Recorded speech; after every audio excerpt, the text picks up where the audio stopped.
Hello student, देखिए हम पढ़ रहे हैं क्लास 8 में सोशल साइंस सब्जेक्ट में पार्ट 9 है ना, जिसका नाम है धार्मिक व सामाजिक सुधार आंदोलन और सांस्कृतिक चेतना का विकास। इसके पहले हमने इस पार्ट की 2 वीडियो बना दी है। उसमें इसके कुछ पार्ट्स को समझा दिया। अब हम आगे देखते हैं।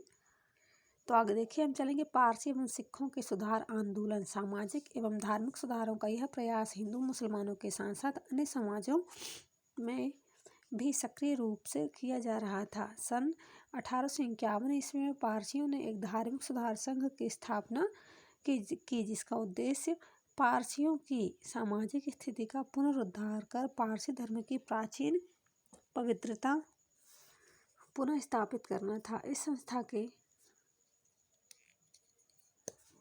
संस्था के प्रमुख नेताओं में दादा भाई नौरोजी एवं नौरोजी फरदौन जी थे, जिन्होंने मिलकर राष्ट्र गुप्तार नामक पत्रिका निकाली। दोनों ही नेताओं ने शिक्षा का प्रचार प्रसार किया एवं कन्या शिक्षा पर अधिक बल दिया। दूसरा देखिए, पाश्चात्य शिक्षा व सुधार आंदोलनों से प्रभावित होकर सिखों ने भी अपने संप्रदायों व समाज में सुधार लाने का प्रयास किया। तीसरा, सिखों के गुरुद्वारे पुरोहितों व महंतों के कब्जों में हो गए थे, जिन्हें वे अपनी निजी संपत्ति समझने लगे थे। फिर अगला देखिए, इसलिए महंतों से गुरुद्वारे को मुक्त कराने के लिए शिरोमणि गुरुद्वारा प्रबंधक कमेटी और अकाली दल ने मिलकर आंदोलन चलाया और गुरुद्वारों का नियंत्रण सिख समाज को सौंपने की मांग की। फिर देखिए, अगला पॉइंट आता है। शांतिपूर्ण ढंग से चलाए गए इस आंदोलन में जन समुदाय ने भी सहयोग किया।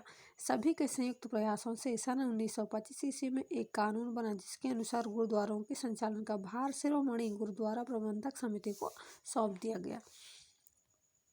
आगे देखिए, भारतीय समाज पर इन आंदोलनों के प्रभाव यानी इन आंदोलनों का भारतीय समाज पर क्या प्रभाव पड़ा। तो देखिए, 19वीं शताब्दी में भारत में जो धार्मिक एवं सामाजिक सुधार आंदोलन चलाए गए, उनके प्रभाव से भारतीय समाज के शैक्षणिक, सांस्कृतिक, राजनीतिक, सामाजिक, धार्मिक, आर्थिक प्रत्येक क्षेत्र में सकारात्मक परिवर्तन देखने को मिले। आधुनिक शिक्षा, ज्ञान, विज्ञान, दर्शन एवं साहित्य के अध्ययन में लोगों की रुचि में वृद्धि हुई। देश में स्कूलों एवं कॉलेजों की संख्या में वृद्धि हुई। महिलाओं की स्थिति में भी कुछ सुधार हुआ। सती प्रथा, बाल विवाह तथा पर्दा प्रथा में कमी आई एवं उनकी शिक्षा का विकास हुआ। सभी सुधारकों द्वारा वेदों के पुनः अध्ययन एवं संस्कृति के गौरवगान से भारतीय स्वतंत्रता व राष्ट्रीयता की भावना को और मजबूती प्रदान की।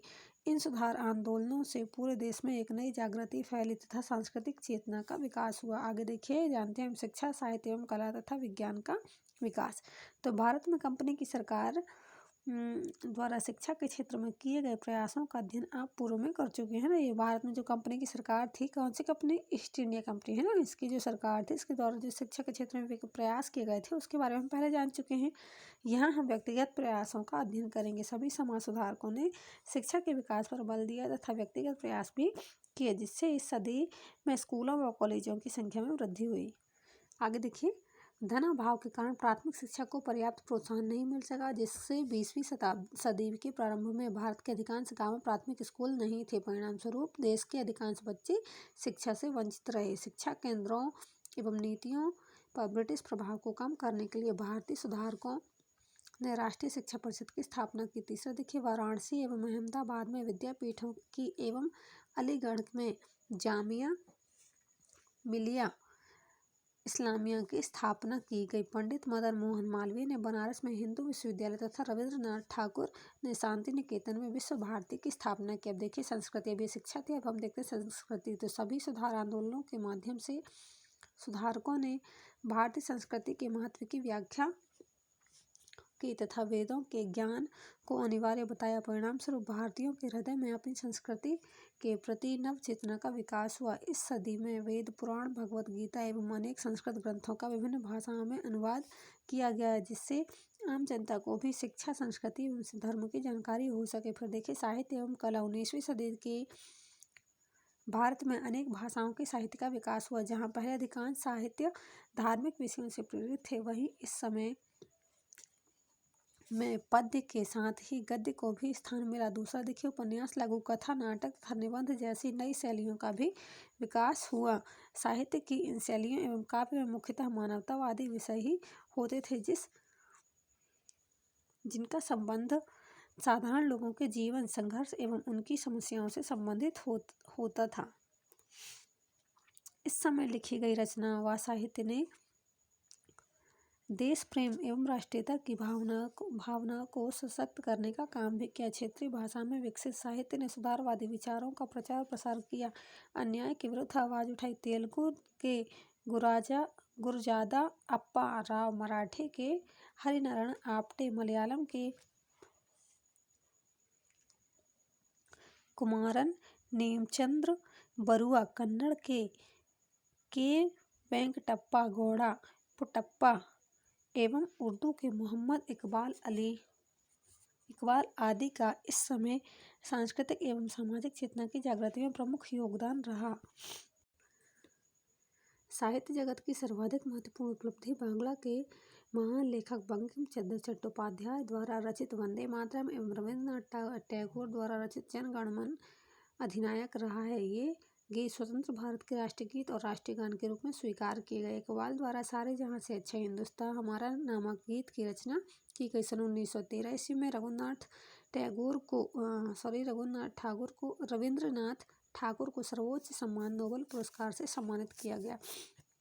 कला के क्षेत्र में भी इस शताब्दी में बहुत उन्नति हुई। रविंद्रनाथ ठाकुर एवं अन्य कलाकारों ने भारत की शास्त्रीय परंपरा की चित्रकला की जिस शैली का विकास किया वह बंगाल शैली के नाम से जानी जाती है। भारतीय महाकाव्यों तथा आख्यानों के आधार पर राजा रविवर्मा ने अनेक चित्र बनाए तथा नंदलाल बसु ने प्राचीन कथाओं के दृश्यों के साथ साथ कारीगरों और शिल्पियों के दैनिक जीवन से संबंधित चित्रों को भी बनाया। फिर देखिए विज्ञान का विकास।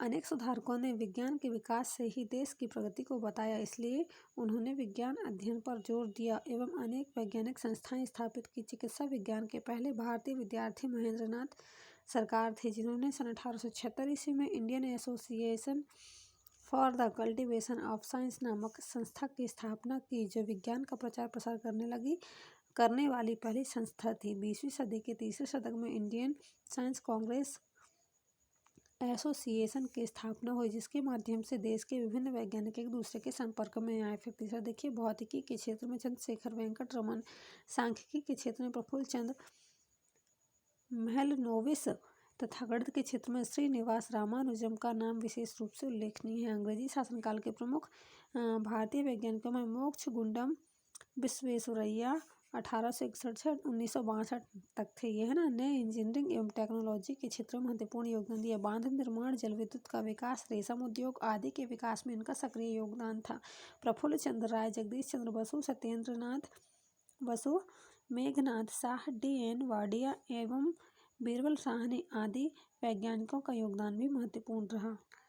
आगे देखिए प्रेस का विकास। तो किसी भी सुधार आंदोलनों के विचार को जन सामान्य तक पहुंचाने का सही कार्य प्रेस के माध्यम से ही किया जाता है। प्रारंभ में प्रेस समाचार पत्र एवं पत्रिकाओं पर केवल अंग्रेजों का ही वर्चस्व था, किंतु 19वीं सदी में सामाजिक एवं धार्मिक सुधार आंदोलनों तथा राष्ट्र भावना को प्रबल करने के विचार से सुधारकों ने अनेक निजी समाचार पत्र पत्रिकाओं का प्रकाशन किया।